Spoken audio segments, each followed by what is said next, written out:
All Delulu besties, welcome. This is a safe space to vent, talk shit, reflect, and most importantly, keep it real. It's better to trauma dump here so that we don't explode on innocent randos. Just admit it. You're bothered.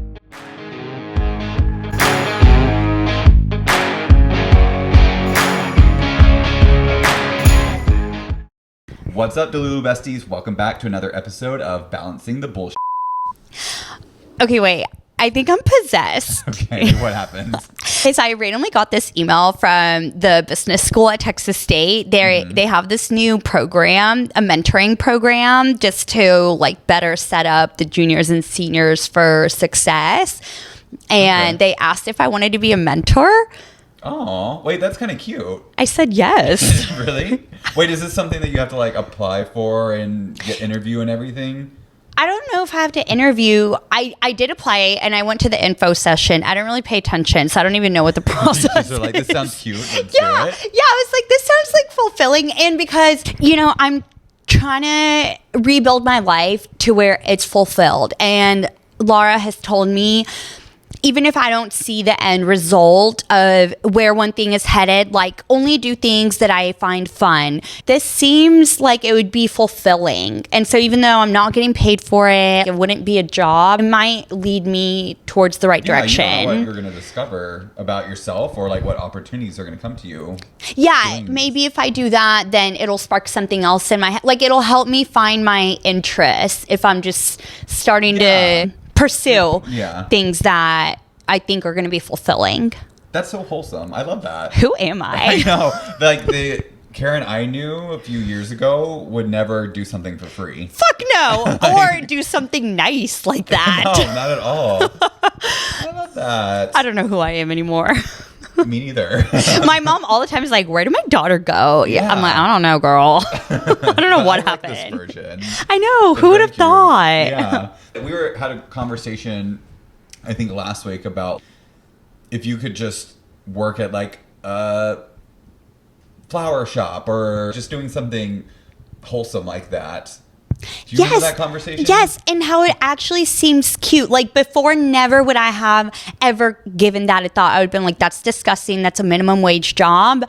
But now I'm like, it kind of sounds nice working at a coffee shop while I rebuild my career, or a flower shop, like something wholesome that just brings me joy. I think when you pursue things like that, then it'll kind of lead you in the right direction. Like you never know, money will follow you when you're happy. Like money, it's like a neutral resource, or at least the way that I see it because of manifesting.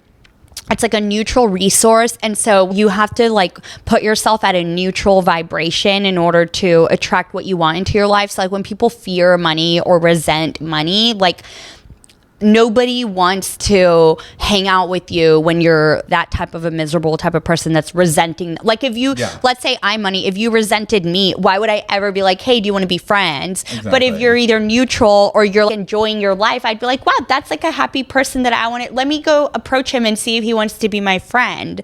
Right. And I really think it's the same with money. Yeah, it is. Okay, well, that's amazing. I'm excited for you. Yeah.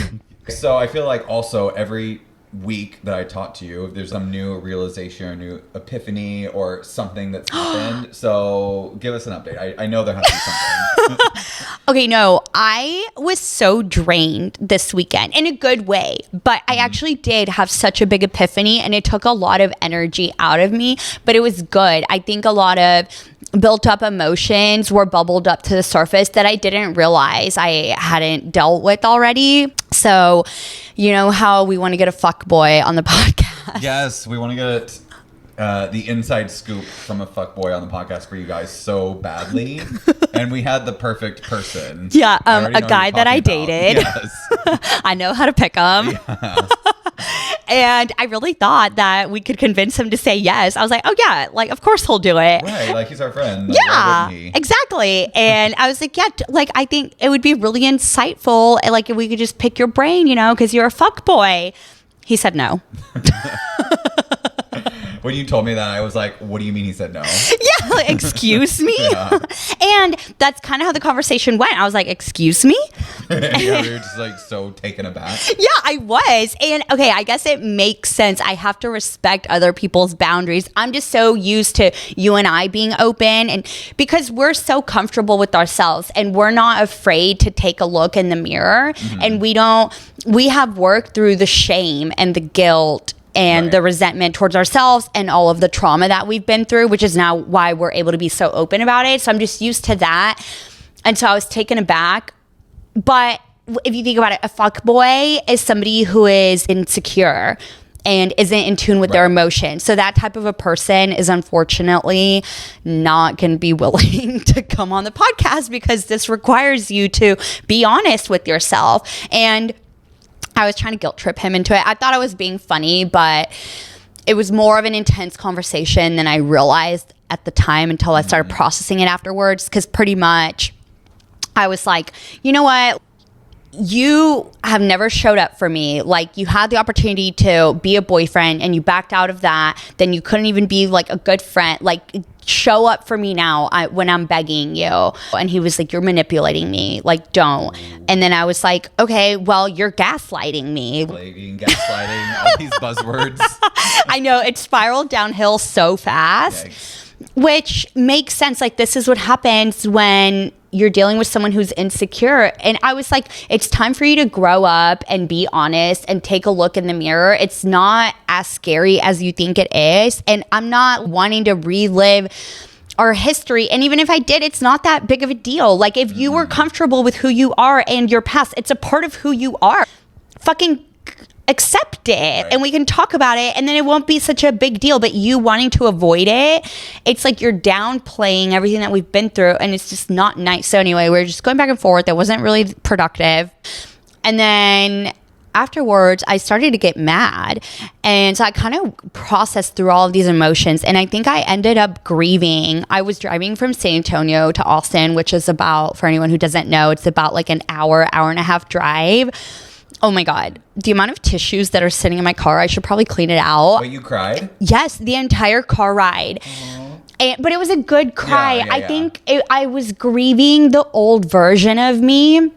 Oh my God, I do this all the time. Cute. Yes, all the time. Yeah, I think, which I have grieved the old version of me before. Because this stems all the way back to daddy issues. Just how I always felt rejected by my dad, and I just have picked so many men in my life, which I've settled for because they reminded me of my dad. And none of this was ever conscious. I didn't realize this was all going on in my subconscious mind until Laura and I broke it down and talked through it. But a lot of the fuckboys that I've allowed to be in my life, it's almost because, like, I think, okay, my dad didn't accept me or love me, so if I can convince this guy who's also emotionally unavailable, then I'll feel better about the situation with my dad.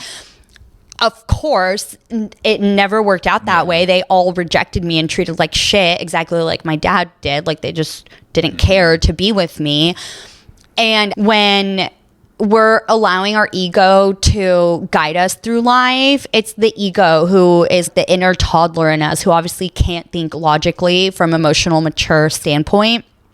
So it was like the little toddler in me thinking that I would be able to redeem myself and make it all okay. But even, let's say that I was able to turn a fuckboy into a committed relationship who did accept me, it still was never going to make it okay that my dad didn't. Like, the logic never makes sense when you're being guided by your ego. So anyway, when I was going through all these emotions, part of me was like, I hate him. I don't like the person that I am when I'm with him. I don't want to manipulate somebody or feel like I'm being gaslighted. But then the more I thought about it, I think I had to go through that mourning process of, like, mourning that version of me. How old was I? Like 24, 25 when I dated this guy. I just felt so bad for that little girl, but I was able to meet her with compassion now. I think when it happened at the time, I didn't mourn it because I just brushed it off and was like, okay, whatever. He didn't like me, on to the next. And then shocker, I found myself in the same situation with a new fuck boy. It was like fuck boy after fuck boy. Like, it sounds weird that it just now is all hitting me, but it's because I'm finally in a healthy relationship. And so now I can look back and be like, oh fuck, all of that I went through wasn't okay. And now I'm like, oh my God, that version of Karen deserved better. So anyway, after I grieved through all that, I then also realized, and Laura has told me this, I hold expectations on people and I'm asking them to do things that they're either not capable of or that they don't want to. And by doing that, I'm letting myself down over and over again, making that wound within me even bigger. And I'm also tearing them apart, which is not a nice thing to do. So even though I felt justified in the moment, being like, you need to grow up, you need to look in the mirror. Yes, he's capable of doing that, but it's pretty much the same thing. I'm asking him to do something that he's not there. Yeah, he's just not there. And who's to say that the way that I live life is better than his? At the end of the day, we're both adults. We have jobs. Well, I don't have a job, but like we both are paying our bills. You're both doing like, your best. Yeah, we are. And I'm not above him. We're just on different life paths, and we're all on our own journeys, and things are going to happen to us at different timings. I can't continue to be mean to him. And I went through the same epiphany with my mom, and it was really hard. Her and I used to butt heads a lot. And I would say this last year, it's been really fun. I feel like we're friends now. And it was all because I learned how to let go of expectations. It's almost like I wanted her to be my Laura. And I would Who's our life coach? Yes, our life coach. I would get mad at my mom if she gave me her opinion on what I should do with my life, it wasn't ever the right opinion that I wanted. And I would, in my head, almost be like, my mom is letting me down. But like, she did her job as a mom. She gave me food, shelter, the things that I needed. And then for the longest time, I felt like the victim. Like, I'm not getting, this one area from her, like the Laura, the life coach area. Okay, so fucking what? Big deal. Rather than wasting my energy feeling bad for myself, I finally was like, okay, let me just accept that I have this from Laura. Whenever you don't have something, give it to yourself. An easy example for everybody to understand is in dating. If you don't have a partner, okay, so date yourself. Everything that you want, you're capable of giving it to yourself. So when I was able to do that with my mom, it not only helped me become an adult and mature, but it also was empowering because I stopped coming from a place of being a fucking toddler, like wanting my mom to figure everything out for me. And then I was able to put my big girl pants on and figure it out for myself. Yeah. A lot of that has to do with just being a compassionate person towards the other person. Like, so towards your mom and our fuckboy friend, like, imagine if someone was wanting you to open up and do something really uncomfortable years ago when you weren't ready, we're all at different points. So it's really not fair for us to expect everyone to be on the same page as we are. Yes, exactly. And to your point, if I put myself in his shoes when I'm insecure, I'm not in tune with my emotions, I'm still trying to figure out how to get comfortable with who I am. So I'm not able to show up as a healthy, mature person who can communicate and reflect on their emotions and mistakes that they've made. And so if somebody were to ask me to do that and then they shoot me down for it, I'm already down and now you're kicking me down even more. I don't want to be that person. Yeah. Yeah. Wow. Okay, so maybe we should start every episode with your weekly epiphany instead of the affirmation card, because I feel like every week I talk to you, there's something new that you realize. Oh God, is there? When are they going to stop? God damn. I don't think it's going to stop. I could literally fill an entire ocean with the amount of tears that I've had. I love it. Okay, this is also crazy. For everyone listening, I did not know the story of Karen crying in the car and grieving everything. You know what's crazy is I did the same exact thing this week too. What? I cried and how are we always on the same page? Oh, it's weird. What happened? For me, it's just because this time last year I was just kind of looked at the date and then I realized, oh yeah, last year I was dating my ex, so I felt like I was in love with at the time. This weekend last year was when I felt, at the time, the happiest I thought I'd ever been. And now just looking back, I'm just so sad for that version of Daniel, because that's what he thought he needed and that what was going to make him so happy. And it was all dependent on someone else. And he was inside still insecure and anxious. And now I don't feel like that at all. And it's just crazy that it's a 1 year difference, which doesn't seem like a lot of time, but it has been a lot of time, and like so much has happened in that short amount of time. I want to cry again. This is why I cried. This is so cute. Yeah, it just made me also really proud too. It was like, wow, I'm so happy that didn't work out, and I'm so happy I didn't repeat the cycle that I had been repeating for so long. Hell yeah. See, yeah, and that's what I mean. It's like a good cry. It's important to release our emotions, and then also it helps you connect with yourself and like strengthen the relationship with yourself, as we both have done through our crying sessions. Go us. Yay. Okay, also, should we tell everyone about your name update? Oh yeah, I'm changing my name.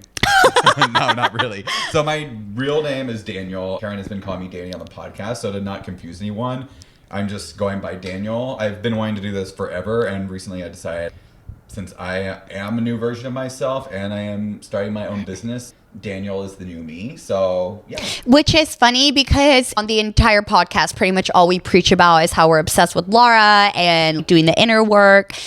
And it's all about peeling off the onion layers one by one. And the onion layers are everything that we've been conditioned by society, our parents, religion, culture, everything. We've been shaped to be people that we aren't. Like, we lose our authentic selves as we go on through life. And so when you start going to therapy and doing the inner work, you're peeling off those onion layers, aka everything you've been conditioned with. So yeah, I guess you could say that you're changing, but you've peeled off the onion layers and you're now coming back to who you are authentically, which is like your real name. Yeah. So this is amazing. Yeah, and I'm not saying everyone should change their name who goes through this, but for me, it's the perfect reason to, because Danny, who I was before, was in the closet, very insecure for a long time. That person is just not who I am anymore, and it seems like just the perfect time to officially switch over. So cute. I love it.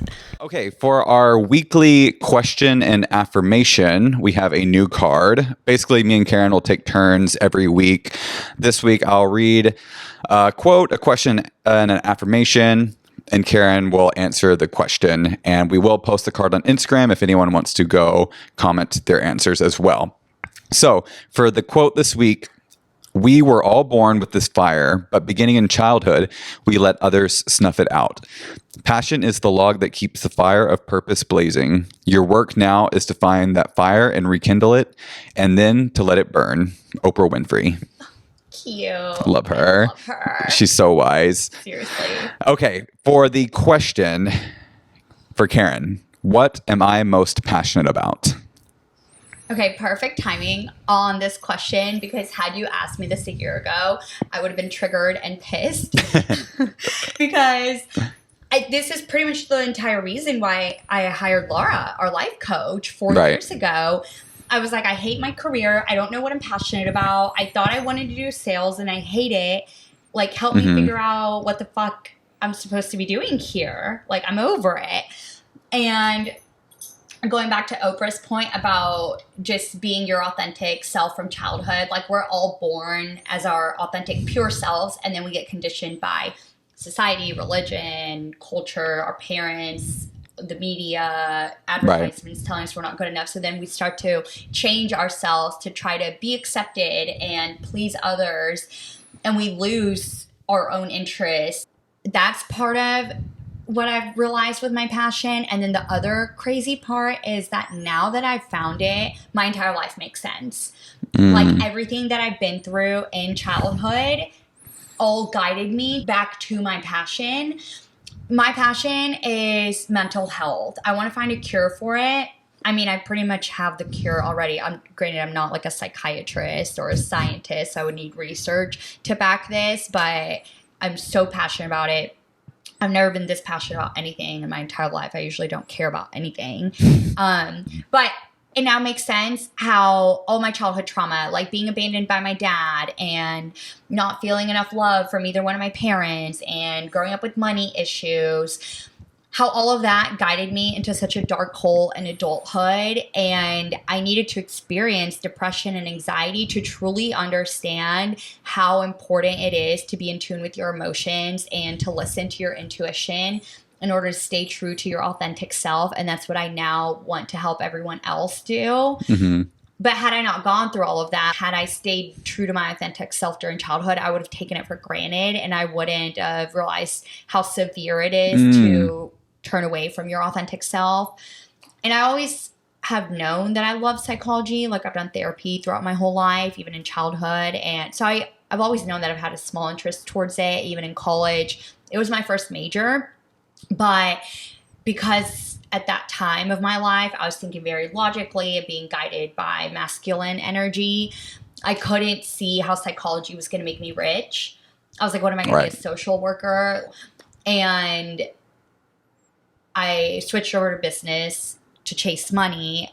So I've had all these little nudges throughout life where I've known that I've been really interested in psychology, but now that I've healed and I am the best version of myself, it all makes sense how, like, obviously I'm here to work on mental health. And that's why I started our podcast. I created my manifesting course, wrote my book. You're really good at what you do, and you've helped me a lot. Yeah, just with, being a friend and your course and everything. So yeah, stick with it. I love you. Love you too. Okay. And for our affirmation of the day, it is, I protect my inner fire from those who don't believe in its brilliance. Wait, what?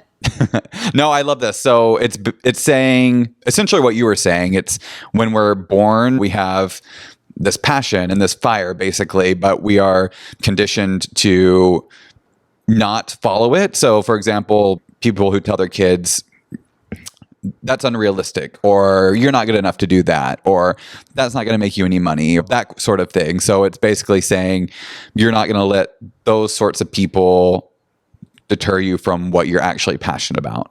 Oh, I love that. That needs to be literally every single person on this earth. That needs to be their affirmation. Yes. This is a really good one. Yeah, this is the cure for mental health. I love it. Okay, so our theme for today's episode is taking a chance on yourself. So this is going to be taking that leap of faith and going with the flow. You have to get comfortable with failure. The best piece of life advice I've ever gotten was my sales director at my first job out of college. I was at a company, there was about 1,000 sales reps. So I had a long way to go before I became the number one sales rep. And I had mentioned it to him one day, I really want to be top sales rep. And he was like, well, Karen, in order to reach success, you're going to have to fail a lot. That version of me who had said that was very insecure and didn't believe that she was worthy of success. And every time I would look at somebody with success, it was a shiny thing, a destination to get towards, and I admired it so much. And I think it was because I was looking at it from an insecure place, and I thought that would make me secure, that final destination would. And so now that I guess I've reached quote unquote success, the last few years, every company I've worked for, I have been the top sales rep. And it's not that shiny end result thing. Like, it didn't feed my ego the way that I was expecting it to. 21-year-old version would look at where I'm at now and be like, she's at the top, but there's always something further to climb. You're never going to get to the top. Right. So all I know now is I have failed a lot to get to where I am right now. So I don't even see it as success. Not to downplay. Like, I'm not saying that I'm not successful, but he was right. Rather than seeing where I'm at right now as like the shiny destination that I always desired, I've been humbled and I've just failed a lot. I just had to keep trying things over and over until I finally got it right. And even now that I guess I have it right, quote unquote, who knows how long I'm going to have this for. I just have to cherish it while the moment is here, because you never know. At any moment, anything in life can change. You can be shifted in a different direction. So I never know how long I'm going to have everything that I have, which goes into another point that I wanted to make. Okay, which goes to another point that I wanted to make today. So Daniel and I, do our meditations on the Headspace app, and they'll always give a little like 1 to 2 minute story or lesson and before they actually start guiding you into the meditation. And the guy the other day, he was explaining how when you see a rainbow, you know that it's only going to be there for a few seconds. So you just have to savor it while it's there. You can't obsess over it or cling on to it. You just cherish it while it's there. And then once it's gone, you move on with your life. Yeah, you don't keep thinking about like, when am I going to see another rainbow again? Like, yes, you know? Exactly. So the whole point of this is there's no need to harp on anything from the past or the future, because really all you have is the present moment. Just sit there with it and cherish it.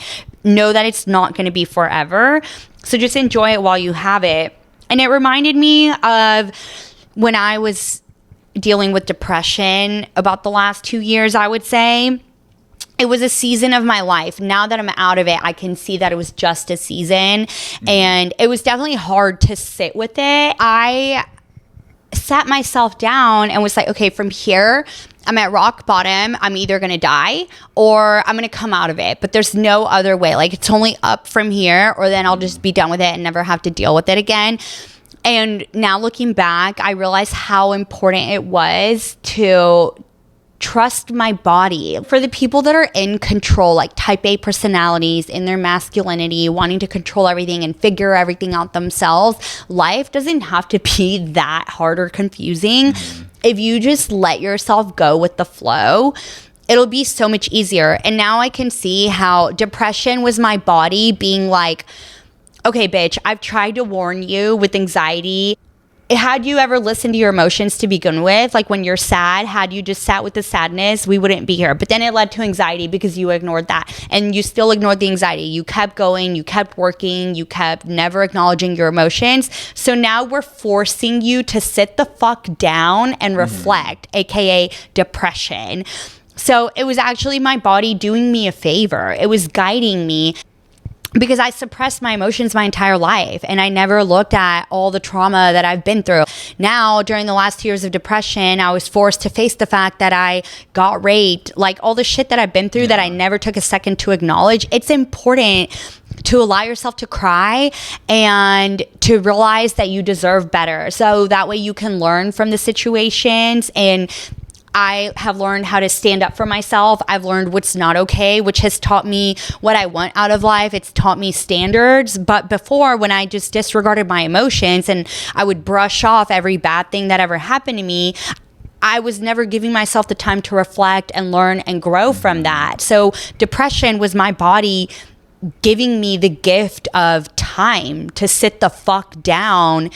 And it was guiding me. It was preparing me for the high to come out of it, to now blossom. But in order to blossom, I needed to have standards and know what I want out of life. That way I can guide myself, not end up in like shitty situations again that are going to continue to trash my soul and my life. My depression was a very similar experience. I think me and you are kind of lucky in a way that we were able to get ourselves out of depression in a shorter amount of time than a lot of other people. Obviously, depression is a huge thing that so many people struggle with. And I know a lot of people are struggling with it their entire lives, like years and years and years. So what advice would you give to those types of people? They've been struggling with it for so long, they feel there's no way to ever get out of it. They don't even know where to start.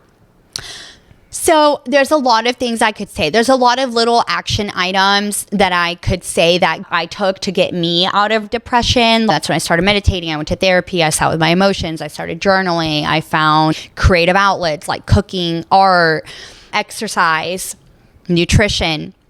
But looking back at depression, I would say my one biggest piece of advice would be to surrender. Okay. Which goes along with the point that I'm trying to make. If you go with the flow, you have to surrender in order to go with the flow, because you have to let go of that control of not knowing how things are going to turn out and just trusting that they're going to be okay. And I'm so big on manifesting. And I know somebody right now listening could be like, well, I can't let go because so much in my life has gone wrong that I don't have the luxury of being able to relax. I have to protect myself. With that mentality, you're carrying your past onto the future, and you're manifesting that into your present day. In order for you to let go of that, you have to bring yourself to a neutral state, aka surrender. Just meet yourself where you're at. So if where you're at is depression, surrender to it. Take a step back. Obviously, you're in pain. Obviously, you're depleted of energy. Obviously, you don't want to be here right now. So rather than resisting that and trying to avoid it or trying to suppress your emotions even more or force yourself to go out and do something, if you're not ready to, because so many people say like, oh, well, surround yourself with friends and family and positive influences. That'll help you get your mind off things, and that'll put you in a better mood, which will help with depression. If you're not ready yet, don't do it. Listen to your body. If your body is telling you, hey, we're depleted of energy and we're in pain, okay, lay the fuck down and try to listen to your body. And it sounds confusing, like, what do you mean listen to my body? But it's actually way simpler. Like, there's no explanation needed. Like, it's so simple. How would you explain? No, I would give the same advice. It is hard to recognize it and be able to surrender. Like, I'm able to do it now. If I am feeling really down or upset, now I'll just tell myself in my head, it's okay. This is going to pass in a day, a few days. I try not to put a time limit on it, but this is going to pass. So let me just sit here and lay in my apartment for the rest of the day. Don't go to the gym. Don't feel like I need to go out and try to distract myself with something. Let myself feel upset now so that I can wake up tomorrow and hopefully those feelings are gone. If they're not gone tomorrow, well, then maybe it'll take another day. I will just feel as sad as I have to. I will purposely just feel sad as opposed to trying to avoid it. And now I'm at the point, the last time that happened to me, it only lasted for a day. Yes, it gets shorter every time. So when I was depressed, obviously I had to sit through months of just being sad and being glued to the couch and releasing so much emotion. But once you release so much, then it's easier.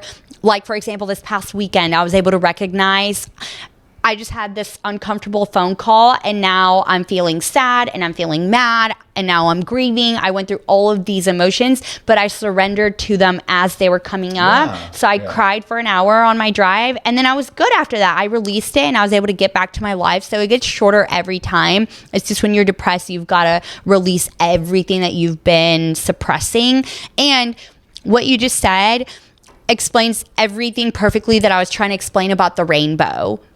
Same with the emotions. Like the rainbow, you know that it's only going to be there for a few seconds. So just sit with the rainbow while it's there. And then once it's gone, you don't need to obsess over when the next one's going to come or obsess over the one that just came. You just move on with your life. Same with your emotions. Same with depression. Just sit with it while it's there. It's going to pass eventually. And then you can move on to the next thing that life throws at you. And that's called going with the flow. Yeah, yeah. When I'm actually feeling depressed or upset, I literally will just picture and remind myself it's like dark clouds in the sky. Yes. Like there's a mountain and you can't really see like this big beautiful mountain because there's so many clouds around it. I love that. Yeah, but clouds don't stay in one spot forever. They have to move eventually. And so that's kind of one of my little analogies. That kind of works for me. But yeah, going back to what you're saying. So for me, I've been depressed on and off pretty much my whole life. Do you think when you were a child that you were depressed, or do you think that didn't come until you were older? No, absolutely. Yeah, I didn't know it at the No, time. me neither. And I didn't even think about it until this year. I was like, wow, I think I was depressed when I was a kid. I just had no interest. Just the feeling that I had 24/7 was just it was an unexplainable feeling at the time that reminds me of how I feel when I'm depressed sometimes now. So yeah, it's just weird as a kid to experience that because you have no idea. Like, you've heard the word depressed before, but you have no idea what it is or what it feels like. Everything we talk about on the pod is kind of taboo, but it's so important to talk about these things because depression, especially when you're a little kid, it seems something so extreme and you think, oh, I don't deal with that. Like that's for somebody else going through something way more severe. But it's who like wants to kill themselves.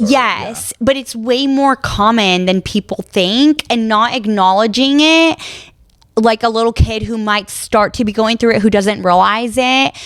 They don't know, what they're dealing with because no one talks about it. And then eventually it's going to lead to the point where you do want to kill yourself. Yeah. It's crazy. That's how I felt when I was a kid, not wanting to kill myself, but I just had extreme anxiety. Anytime I would go to school, I felt so uncomfortable. I couldn't talk to anyone. I just felt really heavy. And I just thought that was just how I was. I thought there was something wrong with me, really. Like, I'm like this because I'm not good enough. I'm not like the other kids. I'm different, all that sorts of stuff. So that, of course, followed me into my teens and adult years. And it was always off and on. Once I was able to get into college and start distracting myself, I kind of was able to ignore it and not really feel it as much, like with all the drinking and drugs and all that. But of course, it would sneak back in every once in a while until I was able to cover it back up again with partying. So the worst depression for me was actually this year, and it was a great thing. So at the time, I was wondering, am I ever going to get out of this? It felt like I was never going to move past how I was feeling. But now I look back, I'm super grateful for it because I was able to release so many emotions that I had not released before. I was able to finally cry. So before that, I hadn't cried in years, like literal years. I couldn't remember the last time I cried, actually. That's so unhealthy. I know, and it's unfortunately normal. Right. I went through that, and I'm sure a lot of other people go through that, but it's not healthy. Yeah. And even Laura, our life coach, kept telling me, can you do anything to make yourself cry? Like watch a sad movie or something like that. And in my head, I was thinking, no, like I know I can watch a movie and it's not gonna make me cry. I just can't cry. And so finally, I was able to.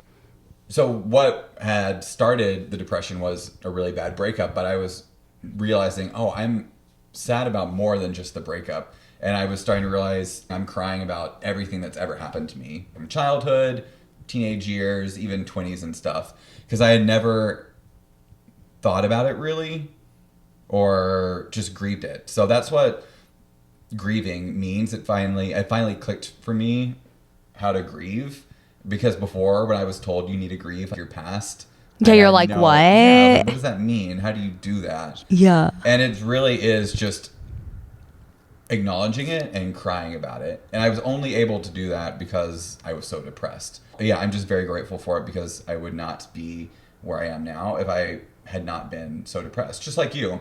Yeah. And one thing I want to add to that is I know it's scary to fall into uncertainty. Like we hadn't cried for so many years. And so when our bodies pushed us into depression to try to get us to finally release our emotions, it was I think I can speak to for the both of us. It was very uncomfortable to sit with that uncertainty because I didn't know if I would ever come out of it. I didn't know if I was going to be depressed for the rest of my life. I couldn't see past where I was at that moment. So another little piece of advice, going back to your question of what advice do I have for people going through depression?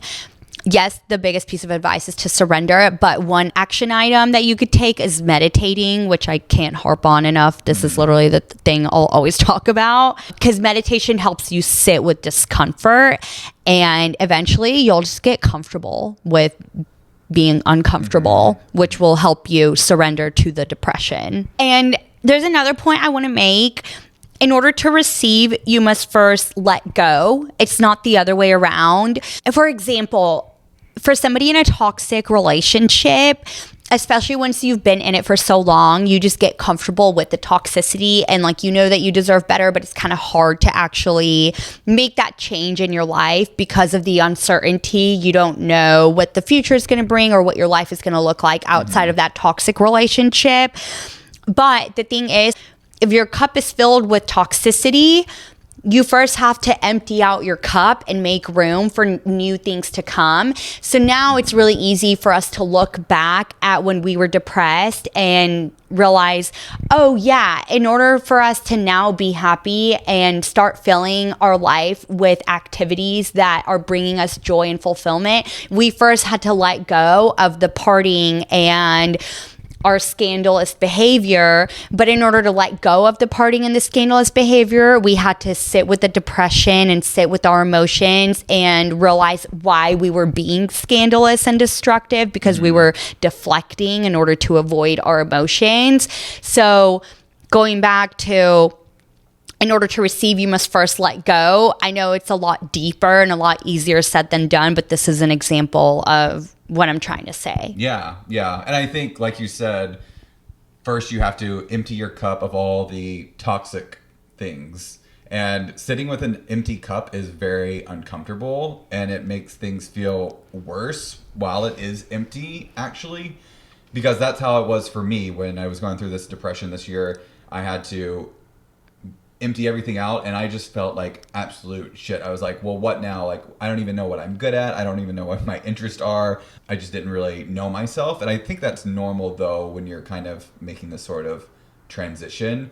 And I slowly started discovering things about myself that I really do love, and things that do interest me, and things that I am good at. I know there's people out there who probably feel like that, like they don't have anything good about themselves, but I guarantee you, once you start making this kind of transition, you're going to start finding things. Because I never thought there was anything really interesting or special about me until I went through all of this. And everything that you have is already in front of you. You just right now are focused on the toxic things. So I know when I was depressed and I realized partying is very destructive. It's not healthy for me or conducive. And with that came another realization of, oh, the friends that I have in my life are actually really shitty and I deserve to be treated better. But it was scary because I felt like, well, if I let go of these people, these are the people that I hang out with every weekend, then I'm not going to have any friends. Yeah. And then what am I going to do? So it sucked. I avoided it for a long time before I finally parted ways with some of the toxic people. And now looking back, I can see all of the goodness that came from it. From that came activities. Now I love sitting at home and doing my hobbies. And also, I don't think I even have a single new friend. I already had a lot of healthy. I was gonna say that too. Like, you were ignoring people in your life that were actually genuine friendships that were aligned with you. I just wasn't nurturing those friendships. Yeah, same.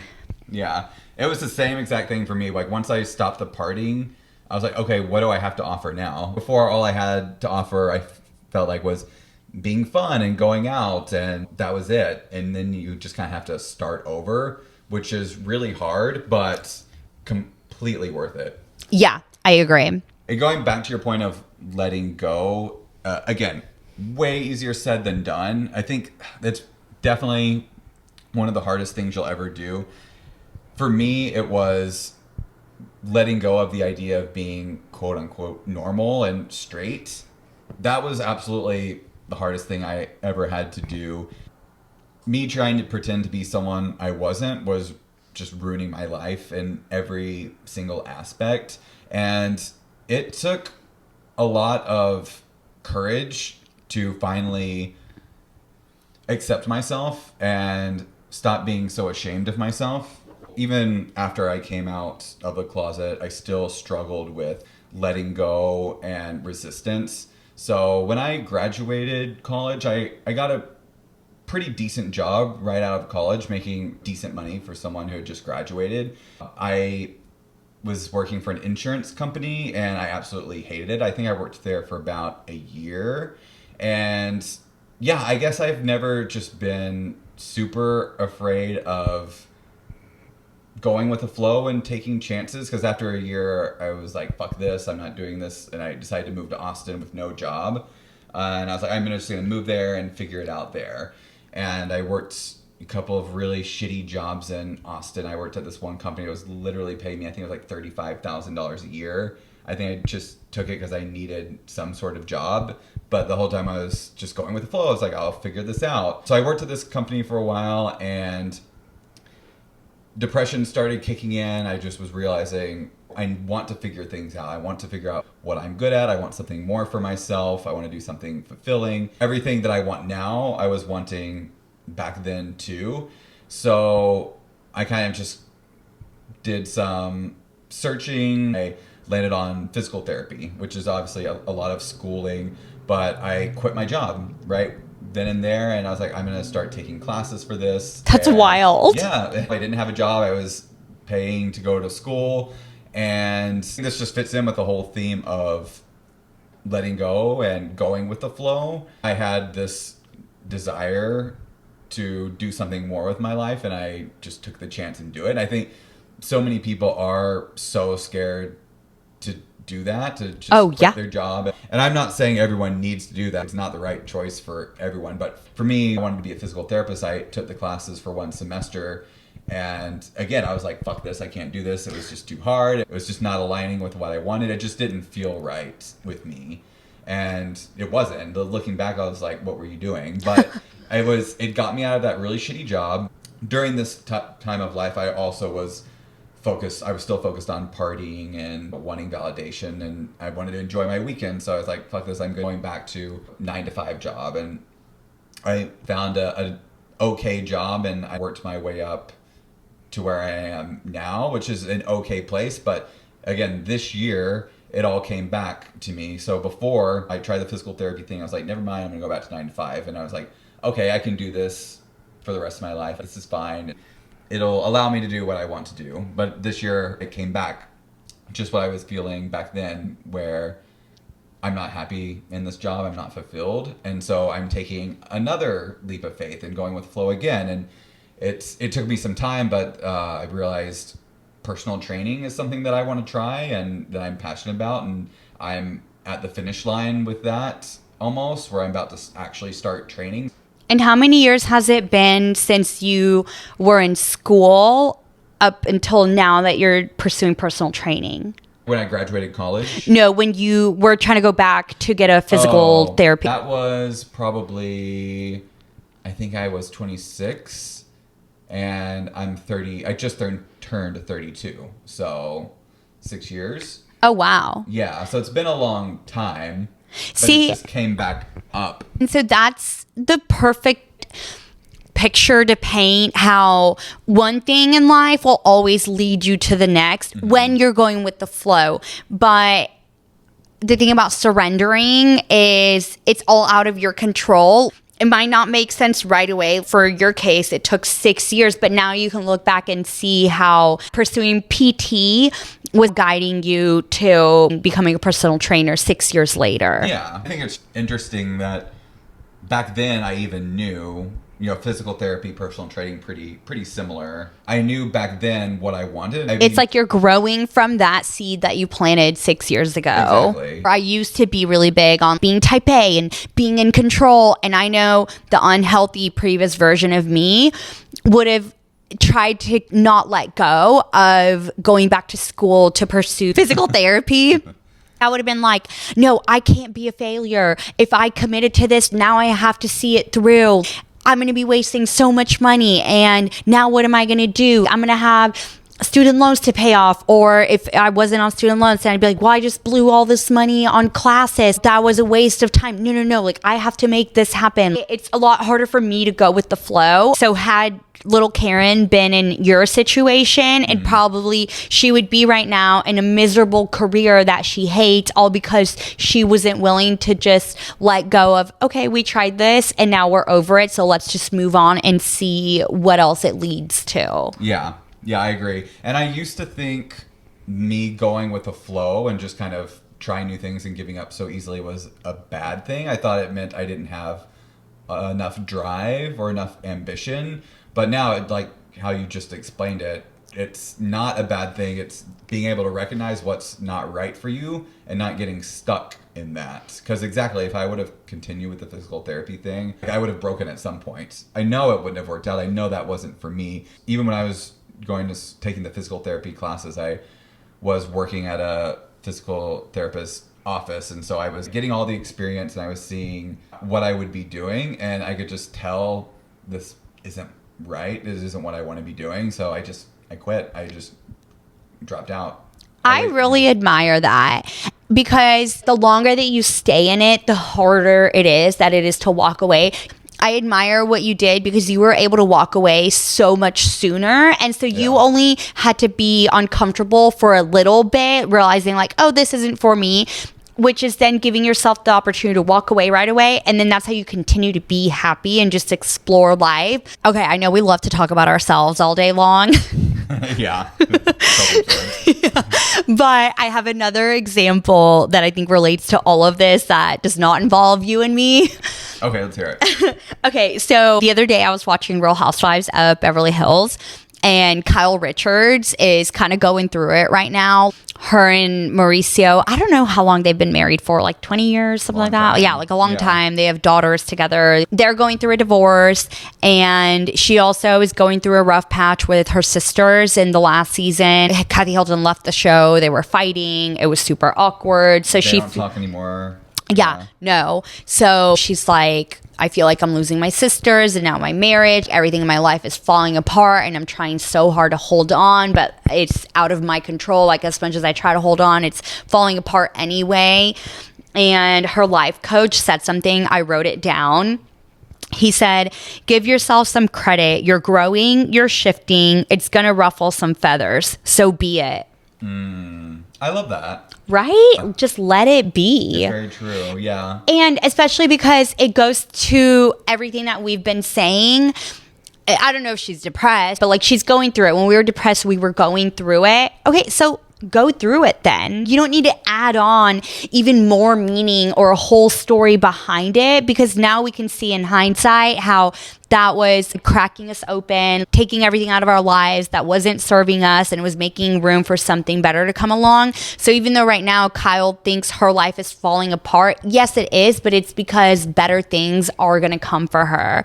Mm-hmm. Yeah. I think the give yourself credit is a really important part of that too.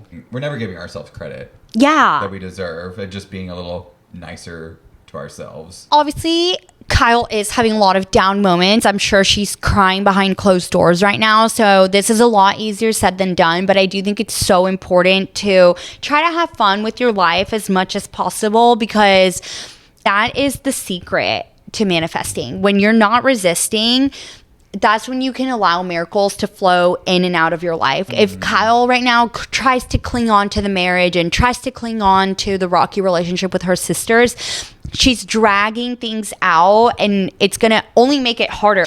If she just accepts, okay, these situations, these relationships are not working out, let me just go with the flow and accept them for what they are, the sooner that they're going to fall out of her life, and then miracles are going to pop into her life. I see what you mean. So instead of focusing on the negativity, just focus on things that are making you happy. It's also kind of hard, because I don't want to say disregard your emotions and force positivity in.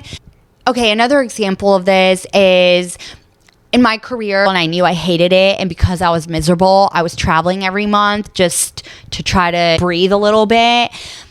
And allowing myself to be present with my vacations, that is when I would let go of work, and that's when I would enjoy life. And just mysteriously and magically, those would always be my best selling months. Like, I wouldn't even be working, and when I would open my computer back up, when I'd be back in the office, I would just have all of these people being like, okay, I'm ready to buy. It would always be my biggest sales months, and it's when I would do less and just enjoy life more and be in the present moment. Truly, that's when miracles came in. The thing about manifesting is sound woo-woo, like, what do you mean miracles just magically fall into your lap? Obviously, if you look at it from a logical standpoint, I had already put in the work to have all these sales meetings, and they just weren't ready to buy at that moment. But part of it is also magic. It was just magical that every time I decided to surrender and find enjoyment in the present moment, regardless of how miserable I was, you know, because of work, then all this money just came to me and all these deals just closed. Yeah. So the message is cherish the rainbow while it's there. Yes. Yeah. I love it. Wait, I think this is the first time we've been able to start at the beginning, paint the picture, and then tie it all back in at the end.